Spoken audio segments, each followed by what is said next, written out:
사람들은 저마다의 분야에서 성공하고 출세하려 무진 애를 씁니다.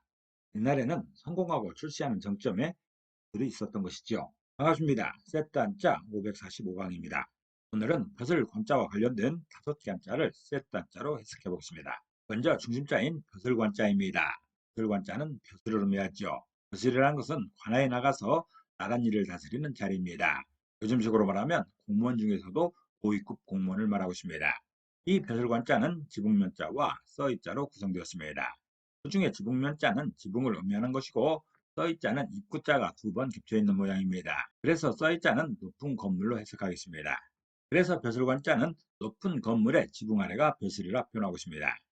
다시 말해서 벼슬은 관아에서 맡은 업무를 처리하는 사람의 직위를 말하는 것이죠.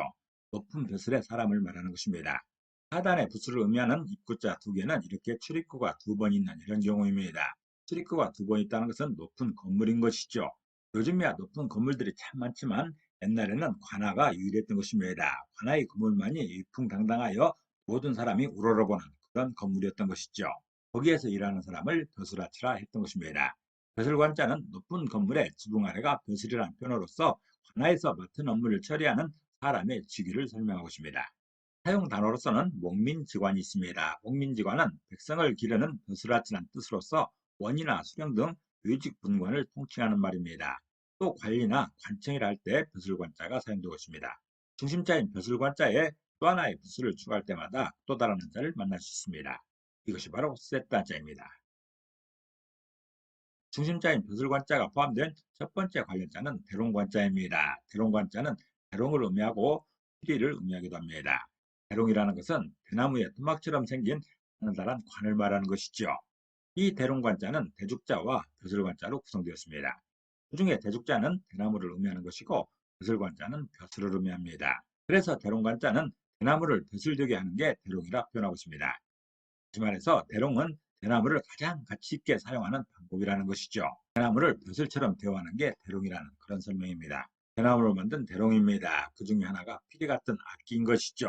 그 대롱으로 피리 같은 악기를 만들든지 아니면 붓을 만들든지 대나무를 사용하는 가장 귀한 방법인 것이죠. 가장 가치 있는 방법이라는 뜻입니다. 대롱관자는 대나무를 벼슬되게 하는 게 대롱이라 표현하고 있습니다. 대나무를 가장 가치 있게 사용하는 방법이 대롱이라는 그런 설명인 것이죠. 사용 단어를 보면 관포지교라는 말이 있습니다. 관포지교는 옛날 중국의 관중과 포수처럼 다정한 친구 사이를 이루는 말입니다. 우정이 아주 돈독한 사이를 관포지교라 하는 것이죠. 또 혈관이나 연관이라 할 때도 대롱관자가 사용되고 있습니다. 두 번째 관련자는 집관자입니다. 집관자는 집을 의미하고 머무르다는 뜻도 있습니다. 이 집관자는 밥식자와 벼슬관자로 구성되었습니다. 그 중에 밥식자는 밥을 의미합니다. 벼슬관자는 벼슬을 의미하지요. 그래서 집관자는 밥을 벼슬되게 하는 게 집이라 표현하고 있습니다. 다시 말해서 밥을 제공하여 후한 평가를 받는 그런 집을 집관자로 설명하는 것이죠. 집을 설명하고 있는 한자들이 참 많습니다. 집주자도 있고 집택자도 있고 하지만 집관자는 이런 설명입니다. 밥을 벼슬되게 하는 게 집이라는 것이죠. 밥을 제공하면서 후한 평가를 받는 그런 집을 집관자로 설명하는 것입니다. 이렇게 좋은 집에 가서 좋은 식사를 하고 온다면 좋은 인상이 남을 것입니다. 좋은 기억 속에 남게 되는 것이죠. 그런 집을 표현하는 글자가 집관자입니다. 사용 단어를 보면 도서관이 있죠. 박물관도 있습니다. 이럴 때 집관자가 사용되고 있습니다. 도서관이나 박물관에 가서 식사하지는 않죠. 여관이라 할 때가 좀 더 정확한 표현이 아닐까 생각합니다.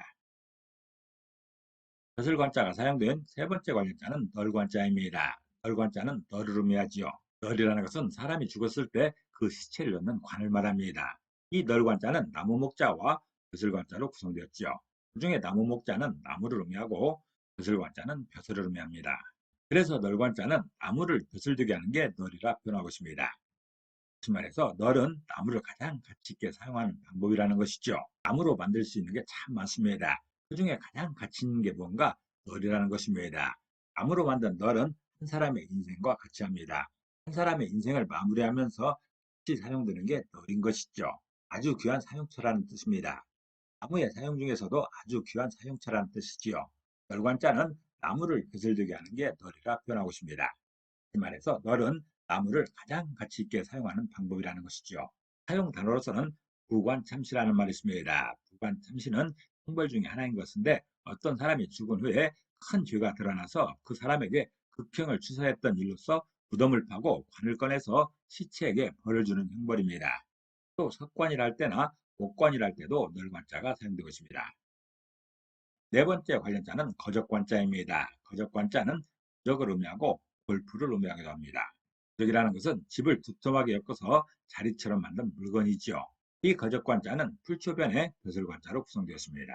그 중에 풀초변은 풀을 의미하는 것이고 벼슬관자는 벼슬을 의미합니다. 그래서 거적관자는 풀을 벼슬되게 하는 게 거적이라 표현하고 있습니다. 다시 말해서 거적은 풀을 가장 가치 있게 사용하는 방법이라는 것이죠. 하나의 지천에 널려있는 풀을 가장 가치 있게 사용하는 방법이 뭔가 거적을 만들어서 사용하는 것이라는 그런 뜻입니다. 풀로 만든 거적입니다. 이 거적을 많은 용도에서 사용할 수 있는 것이죠. 요즘에 보면 등산로마다 야자수로 만든 거적을 깔아놓습니다. 등산로마다에 이런 거적을 깔아놓으면 걷기가 참 편하지요. 풀을 사용할 수 있는 가장 좋은 방법이 아닐까 생각하는 것입니다. 거적관자는 풀을 벼슬되게 하는 게 거적이라 표현하고 있습니다. 거적은 풀을 가장 가치 있게 사용하는 방법이라는 것이죠. 사용 단어로서는 화관모속이 있습니다. 화관모속은 혈쇠를 물에 적셔서 거적을 짤 때 띠로 묶어야 한다는 뜻으로서 부부는 서로 떨어져서는 안 됨을 비유하는 말입니다. 또 관리라는 말도 있습니다. 관리는 초상 때 상제가 지는 집신을 말하고 있습니다. 벼슬관자가 사용된 다섯 번째 관련자는 옥피리관자입니다. 옥피리관자는 옥필이지요. 옥필이라는 것은 상옥이나 황옥으로 만든 대금 비슷한 취약기를 말합니다. 이 옥필이관자는 임금왕자와 벼슬관자로 구성되었습니다. 그 중에 임금왕자는 왕을 의미하는 것인데 이번 경우에는 구슬옥자의 변형으로 봐야 할 것입니다. 구슬옥자로 해석해야 되는 것이죠. 벼슬관자는 벼슬을 의미하고 있습니다. 그래서 옥필이관자는 옥을 벼슬되게 하는 게 옥필이라 표현하고 있습니다. 다시 말해서 옥필이는 옥을 가장 가치 있게 사용하는 방법이라는 것이죠. 옥은 귀한 보석이기 때문에 여러 용도에서 사용할 수 있습니다. 여러 용도에서 귀중품으로 사용되지만 피리를 만드는 것이 가장 귀한 사용이라는 것입니다. 아마도 많은 사람들에게 좋은 음악을 들려줄 수 있는 옥피리가 가장 좋은 사용처라고 설명하는 것입니다.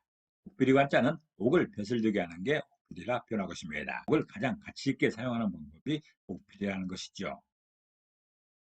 오늘은 벼슬 관자와 관련된 첫 한자를 세트 한자로 해석해 봤습니다. 오늘 배운 것을 다시 한번 요약하겠습니다.